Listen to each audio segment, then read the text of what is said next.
And as we rejoin, the peloton has picked up all of the breakaway except one, and Lutsenko now is out on his own, but only by a few seconds. This was a brave move. 22 years of age on Sunday. He really is a young star of the future. He's already won 3 times as a young professional. Once this year, he won the time trial leg of the Tour of Denmark. This is Sanchez. Yeah, he was still just off the front of the peloton, but looks like he's being caught now. Or he has been caught right at the back of the bunch. So he slipped to the back. Lutsenko just really has got a lot to do to try and stay away from this group. And even the peloton now, they look comfortable in control of what's happening. We should start to see the teams now with an idea of going for the stage win, and also the guys with the teams with the overall contenders, all looking to stay near the front. Well, Valverde there dodging around in that white jersey. He's just obscured at the moment. He came out there for the time bonus at that sprint point.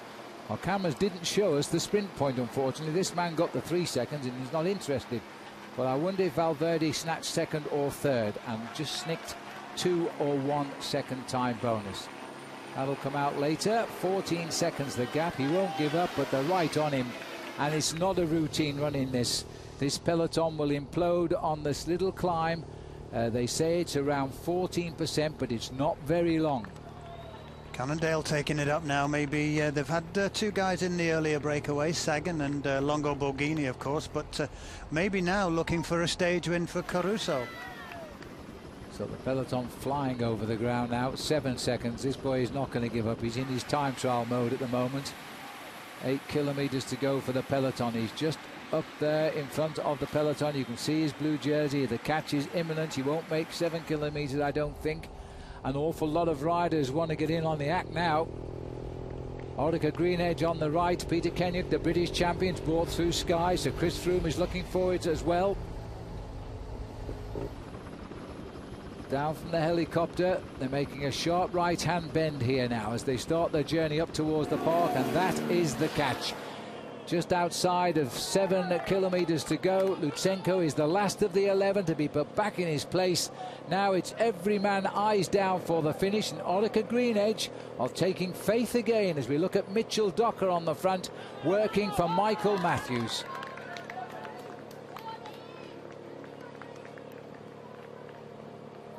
Cannondale, well, they haven't got Peter Sagan. He was in the breakaway and has been blown out of the back on the climb of the Caracol by the whole pack. And that's the same direction, I'm sad to say, now for Lutsenko. Gentle slopes before we kick up, and then we head up towards the wildlife park itself.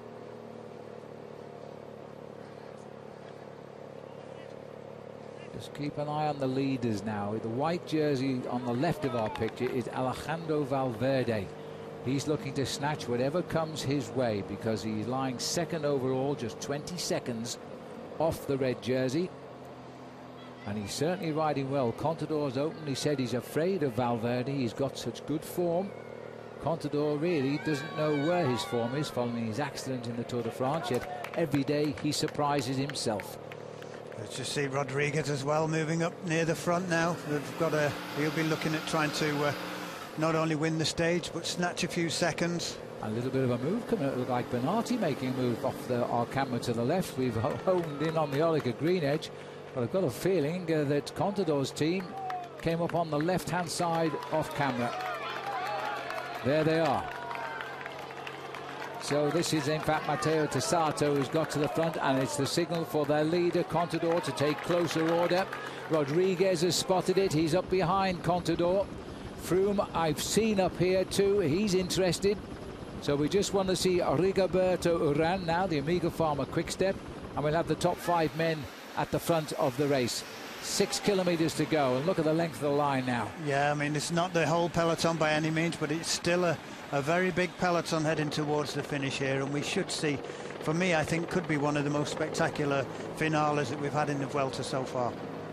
Tessato will do everything he can now as he drives this race at 70 kilometers an hour. Okay, it's downhill. It won't be all the way to the finish. In fact, we're kicking up a little bit now. These ramps, there will be opportunists here who will try to go for sure. As always, small time bonuses on the finish. 6 seconds rather, 4 and 2 as they cross the line. 10.6. 10.64, thank you, Graham. 10.64.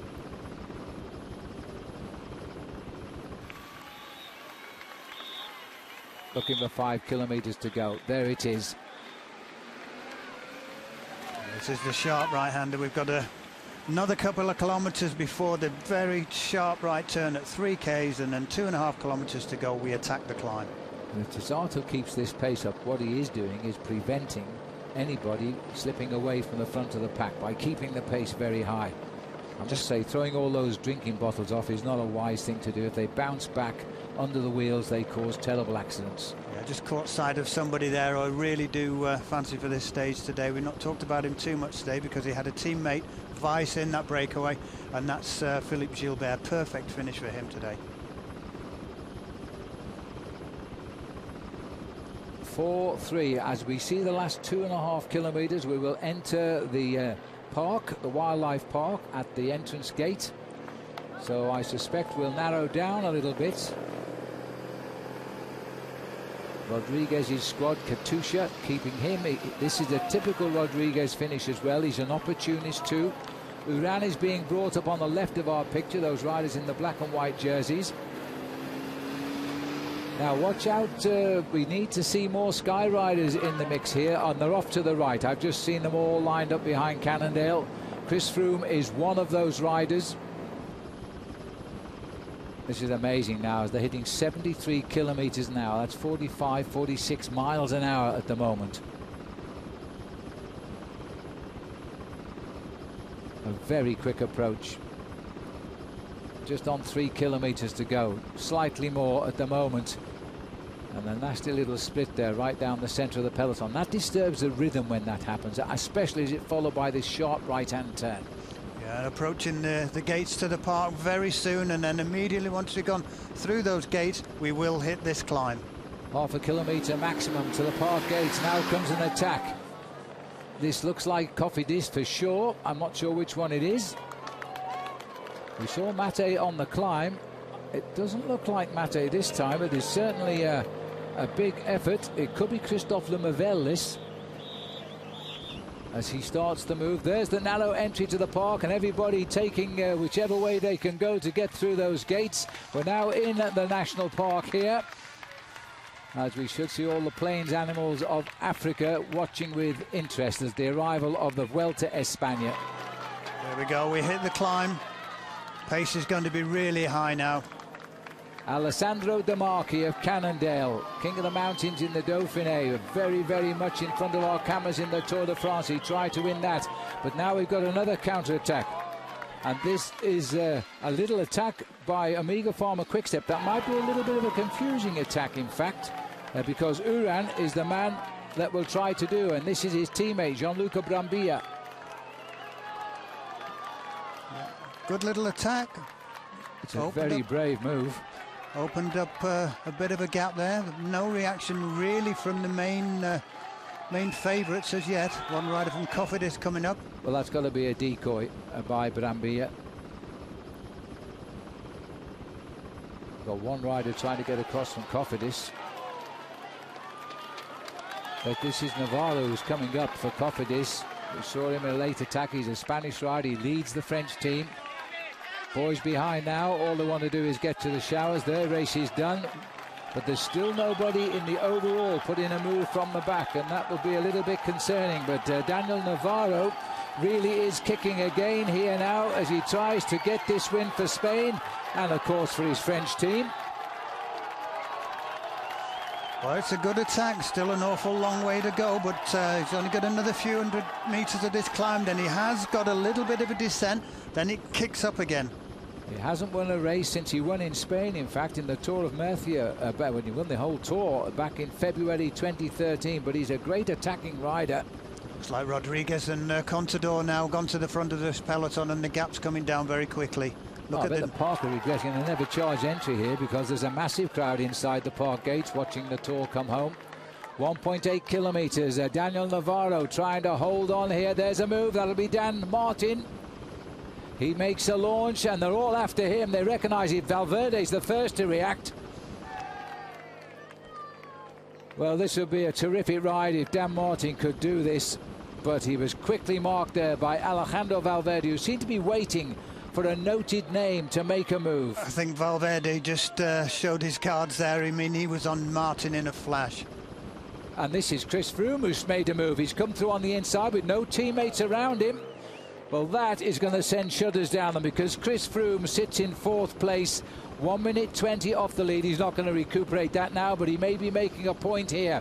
It's like that's caused a reaction, yes. Valverde, Contador as well, yeah, and Uran.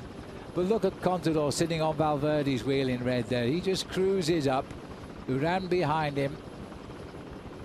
Also Rodriguez.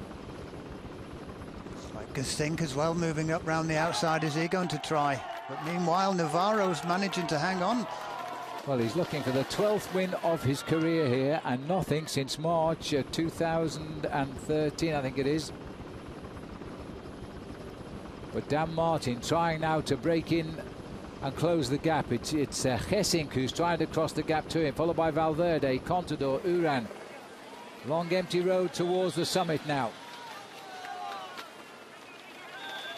Oh, and that looks like an attack by Katusha. I think that might be Moreno, because it looks like Rodriguez is still sitting with Contador. Well, he's left in the pack there, but that is Daniel Moreno has taken his chance here. They're all shooting for the finishing line now. One of them's going to stick as Moreno opens up the gap there. There's a reaction from Kelderman and also from Belkin, but they're not going to stop this man come round the corner. Navarro now will shortly see the finish, and the crowd will cheer him home. This is a Spanish rider on a French team.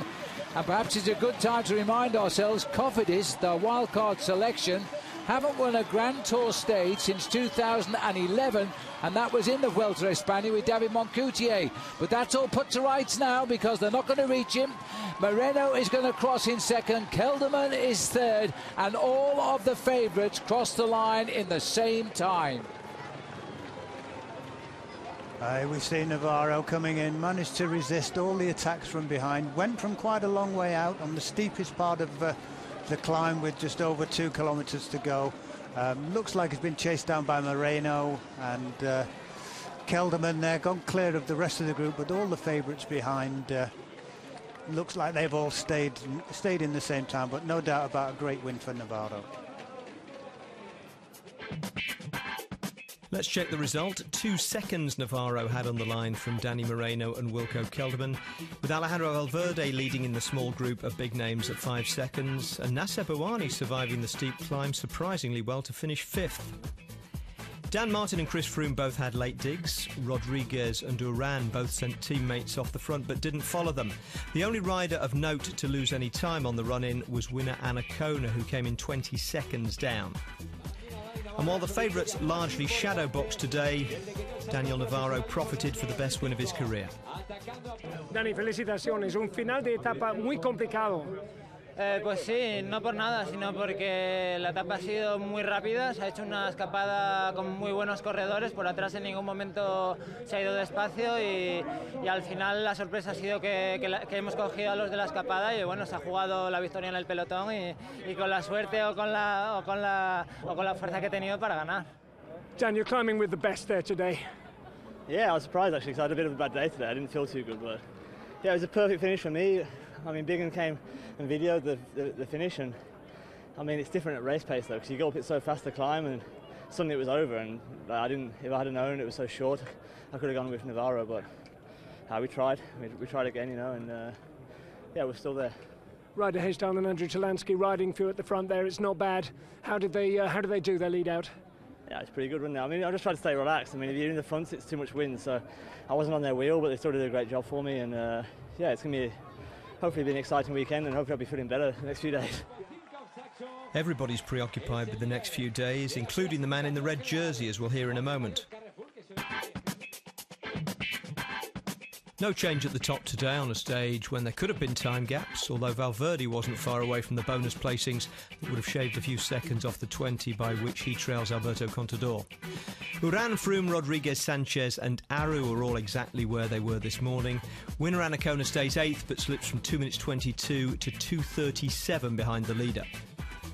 Robert Hesink and Dan Martin are still well placed for an assault on the top 10, split by 1 minute and 4 seconds. But those times are all going to change over the next few days because the route planners are about to ramp up the degree of difficulty. Al final el recorrido es el que hay. Ahora pues eso, ¿no? Nos esperan 3 etapas realmente duras. No sé cómo van a responder las piernas, pero bueno, yo creo que los puertos están para todos. Sí que es verdad que ahora llevo el maillot rojo, pero la diferencia con el resto de corredores es mínima. Mañana puede cambiar de corredor el maillot rojo. Pero bueno, vamos a ir día a día, como me lo he planteado hasta ahora. Y bueno, hemos pasado el día hoy que no era fácil sin problemas. Y bueno, vamos a ver qué tal mañana.